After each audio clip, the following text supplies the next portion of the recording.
From where in India does your family hail? Yeah, my family's from UP, Aligarh. And then, Aligarh. yeah, You rep that. hard. Hell, hard. Davis and Aligarh. Davis, man, for sure.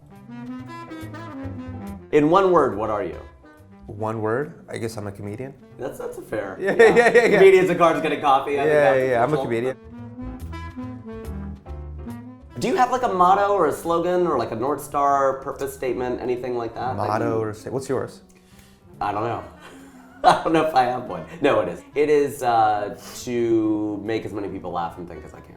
Oh, that's cool. It's a tough one. I think just to tell the best stories that I can. Yeah. You consider yourself like a raconteur, like a storyteller.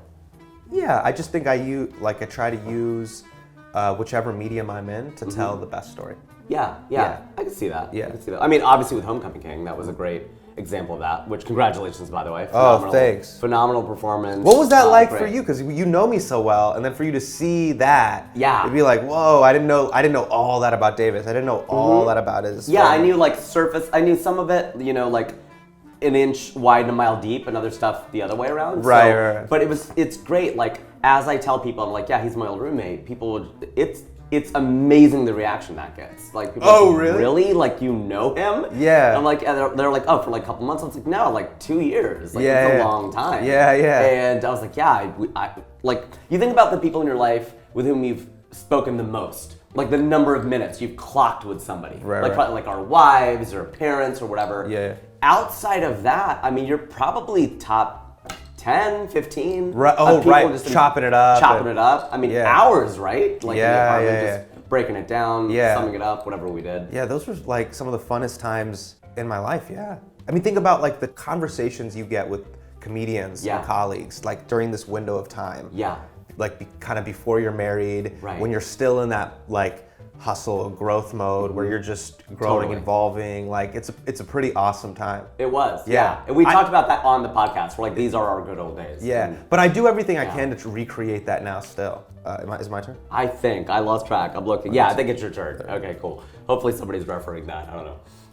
But yeah, no, I mean, I thought that was kind of cool. Like, I watched it through a different lens because one, I know you, and two, like I did a one-person show about my dating life. And Right. So it was like interesting to see the direction in which you went, and just, I mean, the production quality was just insane. Right. You know? Which, I mean, the show is good too. It's not not like that. No, that's But what's yeah. cool is when you talk to other comics, the biggest thing that they're talking about is that they're like, oh, dude, the visual storytelling of it You was really, painted really the interesting. pictures so well, Yeah. like, with different media and whatever else. Yeah. Because I thought that'd be it's like a great YouTube comment on someone's set. If you just don't like the comic, you're like, great crowd.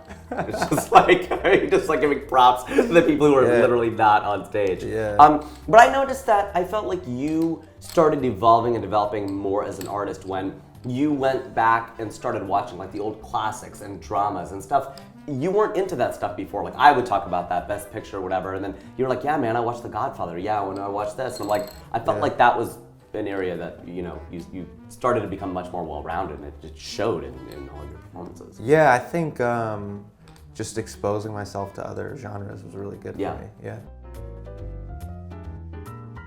When did you know you were good? Like, was there a point where you're just like, I'm good at this?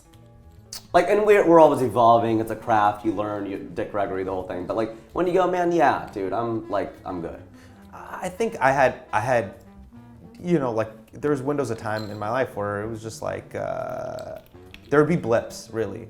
There weren't like whole pockets where I'm like, oh man, I'm really, really good. Yeah. Like right now, I've sort of discarded my whole hour, right? That came out in May. You burned the boats. Yeah, you burn that, and now I'm building my new show, right?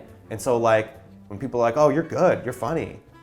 Yeah, but I burned that. I had to burn all 30 minutes from the White House Correspondents' Dinner, so I can't use any of those jokes, right? I have to do a whole new show. Yeah. And so, yes, I look at things that I'm proud of, but with this game that we're playing, stand-up or comedy, man, you got to be back in the gym, and when you burn everything, you're back in the gym and you're flabby. Yeah, we're talking about that, right? Yeah, you're flabby, and it's just like the moment of victory has passed, so it's like time to move on to the next one. On to the next one. That's you're a Jay fan after all. Huge. But do you have any interesting run-ins with celebrities? Like, what are some cool, like, fun little moments? I saw you were with Steve Aoki. That was Game 7. I saw that. Yeah. I was like, oh my gosh, this is like one of your bits of heaven. It had to be. Yeah. Probably the craziest was like the Met Gala. That was really. I saw that pic because that was like you, Aziz, like Mindy, Riz. Yeah. But like that room is like. It's like if you did LSD and you're like, hey man, like I was in a room and Madonna was there and Kim Kardashian was there and Lil Uzi Vert was sitting next to me. You'd be like, what? It's a dream. Yeah, that's what the Met Gala is. Yeah. But it's a cool room. But I remember I went with Trevor Noah and this was so cool. Trevor gave me like this dope, amazing piece of advice. He was just like, look man, like don't let fame or whatever define you. Like take it out like it's a test drive on a car. Yeah. Like enjoy this. Like go enjoy the night. But realize there's a lot of people in this room that if they don't get invited back the next year, they failed. Yeah. So it's a trap for them. Yeah. And so as soon as they take away fame from you, it's as if they took a piece of you away. And man, that was one of the best pieces of advice I ever got. Because he's such a, people know that he's a charismatic, charming, funny guy. Of course. But he's also like a very deep, wise soul. So the way he was moving in that room is he was just like, this is fun. And when they tell me that I'm not cool anymore, I'll have this memory. He's going up, hey, what's up, Nicki Minaj, selfie. He doesn't care. Yeah. And that's really cool. Yeah. Because he's not taking it too seriously. Yeah. Whereas like there was a lot of people in that room. Putting on they're airs, very they like, be aware of. Yeah. I remember there was a comic who said, we're not going to say who it was, but I can't talk to you at the Improv.